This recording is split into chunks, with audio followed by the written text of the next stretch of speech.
நம்ம சித்தப்பா இப்போ எல்லா ஏரியாலயும் பிரச்சாரத்தை தொடங்கி என்ன பேச்சு என்ன பேச்சு, அதுவும் ஒர்த்த நாடு பேச்சு.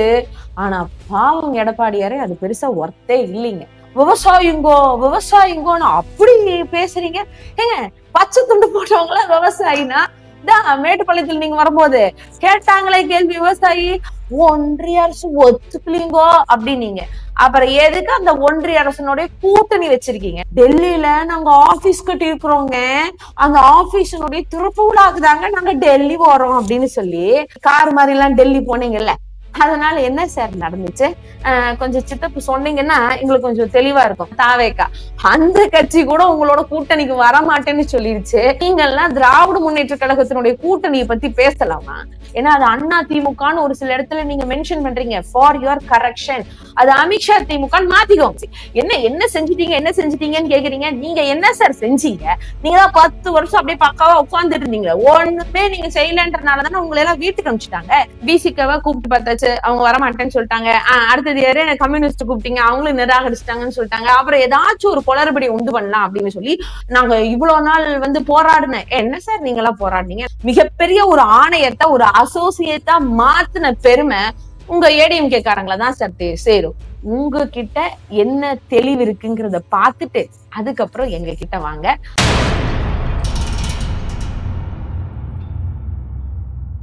அனைவருக்கும் வணக்கங்க. நம்ம சித்தப்பா இப்போ எல்லா ஏரியாலயும் பிரச்சாரத்தை தொடங்கி ரொம்ப பயங்கரமா போயிட்டு இருக்காரு. சித்தப்பா நான் யார சொல்றேன்னு பாக்குறீங்களா? அவருதான் நம்ம எடப்பாடியாரு. ரொம்ப என்ன பேச்சு என்ன பேச்சு, அதுவும் ஒர்த்த நாடு பேச்சு. ஆனா பாவம் எடப்பாடியாரே அது பெருசா ஒர்த்தே இல்லைங்க. என்ன என்னமா நீங்க பேசினாலும் மக்களுக்கு தெரியும்ல யார் நல்லது செஞ்சிருக்கா யார் நல்லது செய்யல அப்படின்னு. என்னமோ நான் விவசாயிங்கோ விவசாயிங்கோன்னு அப்படி பேசுறீங்க. ஏங்க, பச்சை துண்டு போட்டவங்கள விவசாயினா மேட்டுப்பாளையத்தில் நீங்க வரும்போது கேட்டாங்களே கேள்வி, விவசாயி அத்திக்கடவு அவினாசி திட்டத்தை போடும்போது ஏன் மேட்டுப்பாளையத்துக்கு வர வேண்டிய தண்ணி வரல அப்படின்னு கேட்கும்போது அப்ப என்ன சொன்னீங்க? ஒன்றிய அரசு ஒத்துக்கலீங்கோ அப்படின்னீங்க. அப்புறம் எதுக்கு அந்த ஒன்றிய அரசனுடைய கூட்டணி வச்சிருக்கீங்கன்னு நாங்க கேக்குறோம். ஏன்னா நீங்க கேட்ட கேள்வி எல்லாம் அவ்வளவு பிரமாதமா இருக்கு. அப்புறம் என்ன சொல்றீங்க? பிச்சை எடுக்கிறாங்க திராவிட முன்னேற்ற கழகம், அப்படியே போய் மக்கள் கிட்ட போய் ஓரணியில சேரணும் அப்படின்லாம் சொல்லிட்டு. ஏன் சார், நாங்க மக்கள் கிட்ட தானே போய் கேட்கிறோம். எங்க மக்கள், எங்க தமிழ்நாட்டு மக்கள் நாங்க கேட்கலாம், தப்பு இல்ல. ஆனா நீங்க என்ன பண்ணீங்க? டெல்லியில நாங்க ஆபீஸ் கட்டி இருக்கிறோங்க, அந்த ஆபீஸனுடைய திறப்பு விழாக்குதாங்க நாங்க டெல்லி போறோம் அப்படின்னு சொல்லி சட்டமன்ற கூட்டத்தொடர் நடந்துட்டு இருக்கும் போது பாதியில யாருகிட்டையும் சொல்லாம, அதுலயும் 2024 தேர்தல்ல நாங்க வெளியே வந்துட்டோம், இனி பிஜேபி ஆகவே ஆகாது அப்படின்னு பயங்கரமா பேசுனீங்களே. உங்களை நம்பி அந்த எஸ்பிடி அந்த கட்சி கூடி வந்தாங்களே, அவங்க உங்களை நம்பிதானே இருந்தாங்க. ஆனா அவங்க கிட்ட கூடி எந்த கூட்டணி கிட்ட கூடி சொல்லாம அப்படியே பறந்து பறந்து டெல்லிக்கு போனீங்களே சார். எதுக்காக? உண்மையாலுமே உங்க கட்சி ஆபீஸ் திறக்கிறதுக்காகவா? இல்லையே. அங்க போய் என்ன பண்ணீங்க? கார் மாறி அமித்ஷா அவர்களை பார்க்க போனீங்க. அவர்கிட்ட போய் என்ன கேட்டீங்க? இந்த தமிழ்நாட்டு பிரச்சனையை பத்தி பேசுனீங்களா? சரி, அப்படி பேசி நீங்க கொண்டு வந்தது என்ன அப்படின்னு கொஞ்சம் சொல்றீங்களா? அங்க போய் என்ன கேட்டு நின்னீங்க? எனக்கு எப்படியாச்சும் என்னோட சின்னத்தை காப்பாத்துங்க, கட்சியை காப்பாத்துங்க, என் மகனை காப்பாத்துங்க, என்னோட சம்பந்தியை காப்பாத்துங்கன்னு அங்க நீங்க கேட்டது என்னன்றத நீங்க தான் சொல்லணும். நாங்க மக்கள் கிட்ட போய் உரிமையா திராவிட முன்னேற்ற கழகமும் எங்களுடைய திராவிட முன்னேற்ற கழகத்தினுடைய தலைவர், இன்னைக்கு தமிழ்நாட்டினுடைய முதல்வர் திரு முத்துவேல் கருணாநிதி ஸ்டாலின் அவர்கள் எண்ணற்ற திட்டங்களை கொடுத்து மக்கள் கிட்ட போய் சொல்லுங்க, அவங்களுக்கு அந்த திட்டம் சேருச்சா இல்லையான்னு பாருங்க. அப்படி சேரலைன்னா அதை துணிந்த முறையில எடுத்துட்டு போய் சேர்த்தணும். அதற்காகவே இந்த விஷயத்த நாங்க முன்னெடுக்கிறோம். அது மட்டும் இல்லாம இந்த ஒன்றிய அரசு எத்தனையோ வகையில தமிழ்நாட வஞ்சிக்குது. நம்மளுடைய இனமான மொழி உணர்வு மண் இதை காப்பாத்துறதுக்காக மக்கள் கிட்ட போய் நின்று ஒரு குடையில சேர்ந்து அந்த ஒன்றிய அரசுக்கு, அந்த பாசிச அரசுக்கு ஒரு மிகுந்த பாடத்தை கற்பிக்கணும் அப்படின்றதுக்காக இந்த ஒரு முன்னெடுப்ப ஓரணியில் தமிழ்நாடுன்னு எடுத்து வச்சா உண்மைக்குமே மக்கள் அமோக வரவேற்பு கொடுக்குறாங்க. இன்ன தேதிக்கு 2 கோடிக்கு மேல தாண்டி எங்களுடைய உறுப்பினர் சேர்க்கை அமைஞ்சிருக்கு அப்படின்னு சொன்னா, நீங்க இப்படி கார் மாதிரி எல்லாம் டெல்லி போனீங்கல்ல, அதனால என்ன சார் நடந்துச்சு? கொஞ்சம் சித்தப்பு சொன்னீங்கன்னா எங்களுக்கு கொஞ்சம் தெளிவா இருக்கும். அது எல்லாத்துக்கும் மேல அது ஒரு பக்கம் விடுங்க. இவ்வளவு நாள் இங்க இருக்க அம்மா கால்ல சின்னம்மா கால்ல எல்லாம் விழுந்தீங்க, அதெல்லாம் ஒர்க் அவுட் ஆகல. நீ இப்ப போய் அமித்ஷா ஐயா கால்ல விழுகிறீங்க, அது உங்களுக்கு பழக்கமான விஷயம்.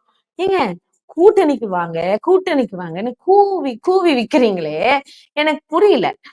ஒரு கம்யூனிஸ்ட் கட்சியை கூப்பிட்டீங்க, விசிகாவை கூப்பிட்டீங்க, அவங்க எல்லாம் வந்து தலைவர்கள் எல்லாம் ரொம்ப நேர்மையா இல்லைங்க, உங்களோட எல்லாம் வச்சுக்க முடியாது, நாங்க நிராகரிக்கிறோம் அப்படின்னு சொல்லிட்டாங்க.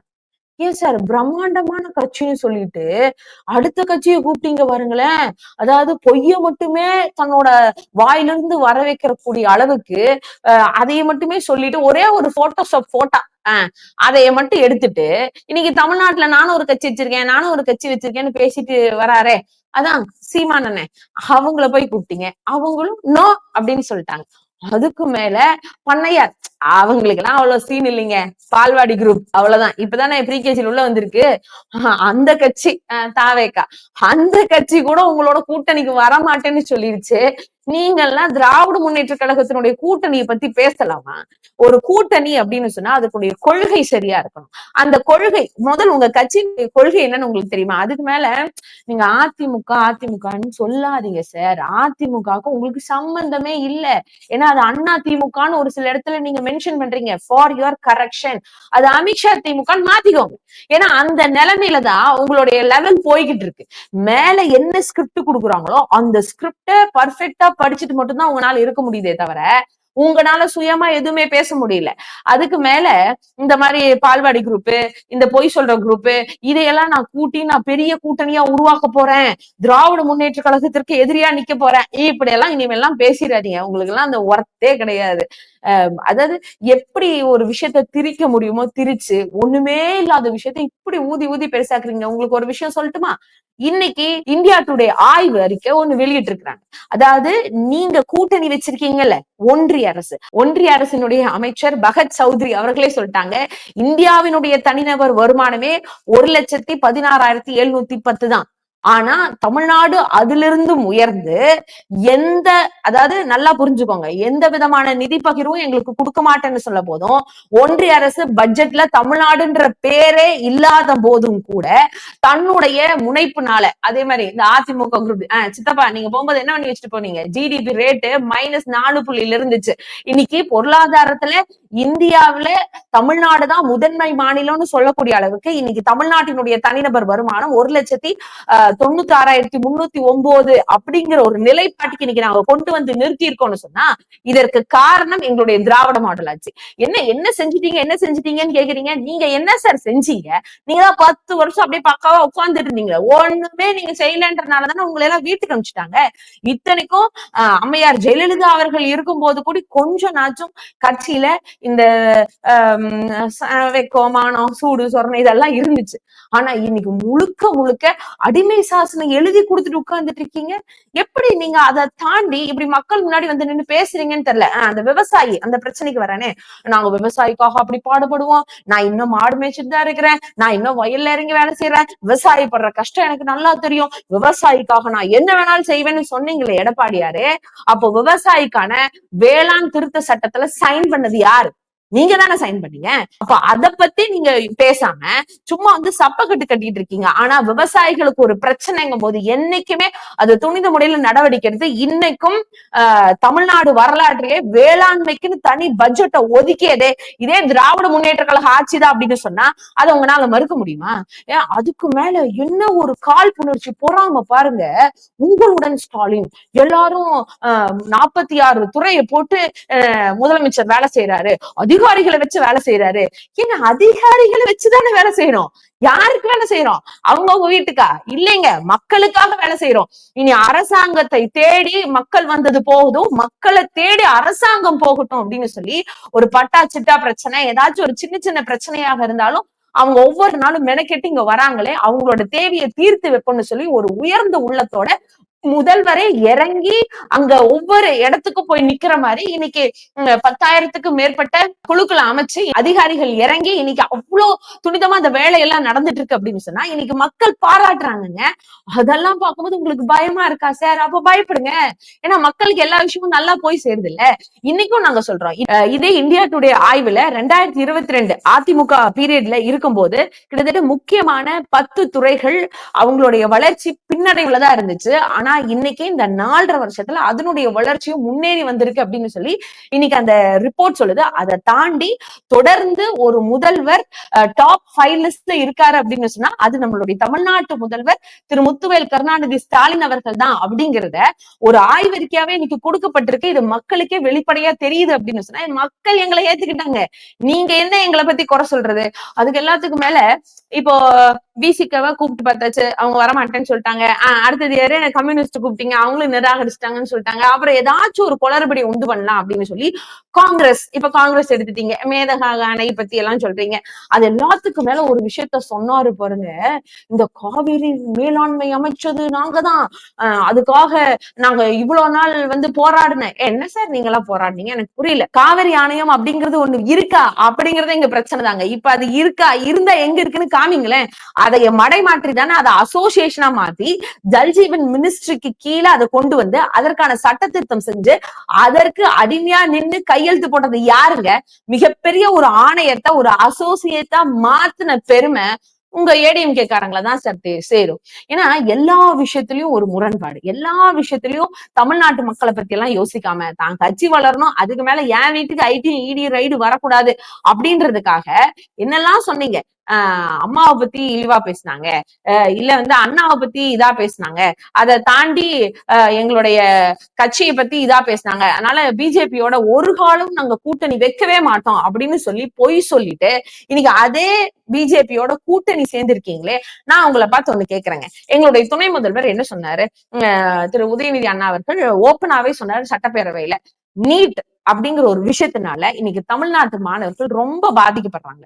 இன்னைக்கு நம்ம பிள்ளைங்க எல்லாம் மருத்துவத்துக்கு படிக்க முடியாம கஷ்டப்படுறாங்க. ஒண்ணு செய்யுங்க, நீங்க மேல பிஜேபியோட கூட்டணியில தானே இருக்கிறீங்க, அப்போ நீங்க முன்னாடி வாங்க, போராட்டத்தில் இல்லைங்க. இல்லைன்னா நீங்களே மேல போய் பேசுங்க, உங்க மோடிஜி கிட்ட அமித்ஷா ஜி கிட்ட எல்லாம் போய் பேசுங்க. பேசி எப்படியாச்சும் அந்த நீட்டுக்கு விளக்கு மட்டும் வாங்கிட்டு வாங்க. எங்க ஆட்சி இருந்தாலும் பரவாயில்ல, அதாவது திராவிட முன்னேற்ற கழக ஆட்சி இருந்தாலும் பரவாயில்ல, அந்த கிரெடிட் நீட்டு விளக்கு வாங்கி கொடுத்தது உங்களை தான் அந்த பெருமை சேரும் அப்படின்னு நாங்களே அறிவிக்கிறோம் அப்படின்னு சொல்லி எவ்வளவு ஒரு பெருந்தன்மையா எங்களுடைய துணை முதல்வர் திரு உதயநிதி அண்ணா அவர்கள் சொன்னாங்க. அப்ப செஞ்சு காமிச்சிருக்க வேண்டியதானே சார்? நீங்க எங்களை கேக்குறீங்கல்ல, கர்நாடகால போய் இதை பேசிருக்கலாம் அதை பேசிக்கலாம்னு. இதுக்கு முன்னாடி கர்நாடகால உங்க ஆட்சி தானே இருந்துச்சு, அதாவது பிஜேபி ஆட்சி தானே இருந்துச்சு. அப்ப நீங்களும் இங்க ஆட்சியில இருந்தீங்களே, அப்ப பேசி சமரசம் பண்ணி சரி பண்ணிருக்கலாம்ல. மேலையும் பிஜேபி தானே இருந்துச்சு. அப்ப எப்படியெல்லாம் நீங்க லிங்க் கட்டி என்னென்னலாம் பேசுறீங்க? இதெல்லாம் நம்புறதுக்கு தமிழ்நாட்டு மக்களுக்கு எதுவும் தெரியாமையோ புரியாமையோ இல்ல. இன்னைக்கு அவங்க ரொம்ப தெளிவா இருக்கிறாங்க. நமக்கான முதல்வர் யாரு, நமக்கான விஷயத்தை யாரு செஞ்சுட்டு இருக்கா அப்படின்னு சொல்லி. இன்னைக்கு தனிநபர் வருமானத்துல, அதாவது வறுமை ஒழிப்பு, அது ரொம்ப முக்கியமான ஒரு விஷயம் சொல்லணும். ஏழை என்ற சொல்லே இருக்கக்கூடாது, அதை நாங்க மாத்திடுவோம். நீங்களா மாத்துவீங்க? கேளுங்க, உங்க மோடிஜி 15 லட்சம் பணம் போடுறேன்னு சொன்னாரு, அதை எப்ப போடுவாருன்னு ஃபர்ஸ்ட் போய் கேட்டுவாங்க. அப்புறம் ஏழைங்கிற சொல்ற மாத்துறது மாத்ததெல்லாம் பாக்கலாம். உண்மைக்குமே அந்த ஏழைன்ற அந்த சொல் இருக்கக்கூடாது அப்படிங்கிறதுக்காக அதை மாத்துறதுக்கான அடிப்படை திட்டங்கள் வேலைகள் எல்லாம் செய்து இன்னைக்கு வறுமை ஒழிப்பு மாநிலம் அப்படின்னு சொன்னா இந்தியாவிலே தமிழ்நாடு நம்பர் 1 அப்படின்னு சொல்லக்கூடிய அளவுக்கு இருக்குன்னு சொன்னா இதற்கு காரணம் எங்களுடைய திராவிட முன்னேற்ற கழக ஆட்சிங்க. இது உங்களால மறுக்க முடியுமா? எத்தனை திட்டங்கள் இன்னைக்கு புதுமை பெண் விடியல் பயணம், தமிழ் புதல்வன் திட்டம், நான் முதல்வன் திட்டம், அதை தாண்டி இன்னைக்கு உரிமை தொகை, காலை உணவு திட்டம், உங்களுடன் ஸ்டாலின், எண்ணற்ற திட்டங்கள் மக்களை போய் ஈஸியா சென்றடையுது. இந்த அளவுக்கு நாங்க எங்களுடைய கட்சியை ரொம்ப இயல்பா வச்சுட்டு இருக்கோம், அரசாங்கத்தை சரியா நடத்திட்டு இருக்கோம் அப்படிங்கிற ஒரு தெளிவு இருக்கு. உங்ககிட்ட என்ன இருக்குன்னு சொல்லி இன்னைக்கு மேடை போட்டு இவ்வளவு பேசுறீங்கன்னு நம்மளுக்கு புரியணுமா இல்லையா? அதுக்கு மேல எடப்பாடி சார், நீங்க எடுத்த எல்லா முயற்சியும் ஃபெயிலியர் தான். ஃபர்ஸ்ட் போய் உங்க கூட்டணி என்ன லட்சணத்துல இருக்குன்னு பாருங்க. நான் இப்படி பேசுறேன்னு தவறா நினைச்சுக்காதீங்க. அதாவது உண்மைக்குமே ஒரு நல்ல விஷயத்த பார்த்து பாராட்ட முடியலனாலும் பரவாயில்ல, அத விமர்சனம் பண்றதும் சரியான நேர்கோட்டுல நின்று விமர்சனம் பண்ணணும். எல்லாமே ரைட்டா தான் போயிட்டு இருக்கு அப்படிங்கும் போதும் சும்மா நீங்களே ஒரு ட்ராக் எடுத்து சொல்றதெல்லாம் இங்க இருக்கிறவங்க ஏத்துப்பாங்களா அப்படிங்கறதுதான் ஒரு பெரிய கேள்விக்குறியா இருக்கு. அதுக்கு மேல ஃபர்ஸ்ட் உங்ககிட்ட ஆல்ரெடி கூட்டணியில் இருக்காங்களா இல்லையான்னு தெரியாத இந்த டிடிவி தினகரன் அவர்கள் என்ன லெவல்ல இருக்காருன்னு பாருங்க. இப்பதான் அமித்ஷா அவர்கள் வேற அமித்ஷா அவர்களா மோடிஜியோ உங்களை பேச்சுவார்த்தை நடக்க, அதாவது ஓபிஎஸ்சி இபிஎஸ்சி அப்படியே சின்னச்சு வச்சிருவோன்னு பேச்சுவார்த்தை நடக்க வேற டெல்லி கூப்பிட்டு இருக்காங்க. ஃபர்ஸ்ட் அந்த பேச்சுவார்த்தை என்ன லெவல்ல இருக்கு அப்படிங்கறத பாருங்க. அதுக்கு மேல நீங்க என்னதான் ராஜதந்திரமா யோசிச்சாலும் ராஜனுக்கு ராஜனா இருக்கக்கூடியவர் எங்களுடைய முத்தமலர்ந்த டாக்டர் கலைஞர் ஐயா அப்படின்னு சொல்லி எல்லாருனாலும் பாராட்டப்பட்டிருக்கிறார். அவருடைய மகனாக இருப்பவர் தான் திரு முத்துவேல் கருணாநிதி ஸ்டாலின் அவர்கள். உண்மைக்குமே இன்னைக்கு தமிழ்நாட்டினுடைய அரண் அப்படின்னு சொன்னா எங்களுடைய முதல்வர் அப்படிங்கிறதுல ஒரு கட்சியை தாண்டி ஒரு பொதுமக்கள் கூட இன்னைக்கு சொல்லக்கூடிய லெவல்ல இருக்கிறோம் அப்படின்னு சொன்னா இன்னைக்கு சரியான ஆட்சி நடந்துட்டு இருக்கு, நல்ல ஆட்சி புரிஞ்சுட்டு இருக்கோம். அப்போ இன்னைக்கு எங்க கிட்ட எந்த விதமான பிரச்சனையும் இல்லை. உங்களோட நிதி ஆயோக் கூட்டத்துக்கு போகும்போதே தெரிஞ்சிருச்சு விஷயம் என்னன்னு. நீங்க போய் கைகட்டி தான் சார் முன்னாடி உட்காரணும். ஆனா எங்களுடைய முதல்வர் ரொம்ப பந்தாவா பக்கத்திலேயே நின்னு புகைப்படம் எடுக்கக்கூடிய அளவுக்கு இருக்கு அப்படின்னு சொன்னா எங்க ஆட்சியை பத்தி குறை சொல்றக்கோ இல்ல எங்க கூட்டணியை பத்தி பேசுறக்கோ ஒரு விஷயமும் இல்ல. நாங்க சரியான ரூட் எடுத்துதான் போயிட்டு இருக்கோம். முதல் உங்க கூட்டணியில யாரு இருக்கா? நாளைக்கு நீங்களே தான் இந்த கட்சியினுடைய பொதுச் செயலாளரா இல்ல தலைவரா இல்ல வேற யாராச்சும் வச்சுக்க போறாங்களா? ஃபர்ஸ்ட் உங்க பதவியை நீங்க காப்பாத்திக்க முடியுமான்னு பாருங்க. இந்த கூட்டணியை கலைக்கணும் அப்படிங்கிற இந்த விஷயம் எல்லாம் இங்க இல்ல சார், வாய்ப்பு இல்ல ராஜா, வாய்ப்பு இல்ல அப்படிங்கிற ஸ்டேட்மெண்ட் தான். நீங்க என்ன நிலைப்பாட்டுல இருக்கீங்க, நீங்க மக்களுக்கு என்ன செஞ்சீங்கன்ற ஒரு 4 விஷயத்தனாச்சும் மக்கள் கிட்ட போய் சொல்லுங்க. ஏன்னா இன்னைக்கு நீங்க என்ன சொன்னாலும் அதை ரிட்டர்ன் கேள்வி கேட்கறதுக்கு மக்களுக்கு ரொம்ப தெளிவு இருக்கு. அந்த தெளிவை திராவிட முன்னேற்ற கழகம் மக்கள் கிட்ட கொடுத்துட்டேதான் இருக்கு. ஆக அப்புறம் இன்னொரு விஷயம் சொன்னீங்க, எம்பிக்கள் போய் என்ன பண்றாங்க? ஏங்க இன்னைக்கு கூடி நாடாளுமன்றம் அதிருது அப்படின்னு சொன்னா எங்களுடைய 40 எம்பிக்கள் அங்க இருக்கிறதுனாலதான். இதை யாருனாலையும் மறுக்கவே முடியாது. ஆக எம்பிக்கள் இது வரைக்கும் எத்தனை வேலை செஞ்சிருக்காங்க, எவ்வளவு கேள்விகள் கேட்டிருக்கிறாங்க, எதற்காக இத்தனை விஷயங்கள். இன்னைக்கு நாங்க இவ்வளவு தரவுகள் சரியா சொல்றோம் அப்படின்னு சொன்னா அன்னைக்கு நாடாளுமன்றத்துல இன்னைக்கு போய் கேட்கக்கூடிய எம்பிக்களினுடைய கேள்வி கணக்கள் ரொம்ப ஜாஸ்தியா இருக்கு. அதனாலதானே பார்த்து பயந்து பதில் சொல்ல முடியாம அமித்ஷா அவர்கள் திணறாரு. இது வரைக்கும் மோடி அவர்கள் சரியா நாடாளுமன்றத்துக்கே வர முடியல. இப்படியெல்லாம் விஷயம் நடந்துட்டு இருக்கு. அதனால நீங்க அங்க போறதுக்கான வாய்ப்பு இல்லைல்ல. அதனால பாவம் உங்களுக்கு தெரிஞ்சிருக்காது. ஒரு நாள் வேணா கார் எல்லாம் மாறாம டைரக்டா போய் பிளைட்ல இறங்கி டைரக்டா போய் நாடாளுமன்றத்துல போய் பாத்துட்டு வாங்க. நம்ம எம்பிக்கள் எல்லாம் எவ்வளவு கேள்வி கேட்கிறாங்கன்னு அப்பதான் உங்களுக்கு அது தெரியும். அதனால சும்மா இந்த பச்சை பஸ் எடுத்துட்டு ஊர் ஃபுல்லா ரவுண்ட் அடிச்சு இது அப்படி இது இப்படின்னு சொல்லி சொல்லாம. ஆனா ஒரு விஷயம் சார், நல்லா விளம்பரம் பண்றீங்க. உங்களுடன் ஸ்டாலின் எங்களுடைய முகாம்களுக்கு நல்ல விளம்பரம் பண்றீங்க. அது வரைக்கும் ரொம்ப நன்றி. ஆனா உங்ககிட்ட என்ன தெளிவு இருக்குங்கிறத பார்த்துட்டு அதுக்கப்புறம் எங்க கிட்ட வாங்க. அதுக்கு முன்னாடி சித்தப்பு நீங்க போடுற பிளான் எல்லாம் அது ஃபெயிலியர்ல தான் முடியும். கொஞ்சம் பாத்துங்க. விளம்பர மாடல் அவர்தான். ஏன்னா ஒருத்தர் பிறந்த நாள் வரும், தலைவர்களுடைய பிறந்த நாள், பனையூர்ல போட்டோ வச்சிருவாரு, அங்க பூ போடுவாரு, போட்டோ எடுத்து வெளியே போடுவார். அங்க இருக்க சிலைக்கு கூட மாலை போட கூட போக முடியாத ஒருவர் மழை வந்துட்டு இருக்கு, திருவண்ணாமலை, சென்னை, விழுப்புரம் மழையால கடுமையாக பாதிக்கப்படுகிறது. நீங்க கட்சியை தொடங்கிட்டீங்க. ஆனா நீங்க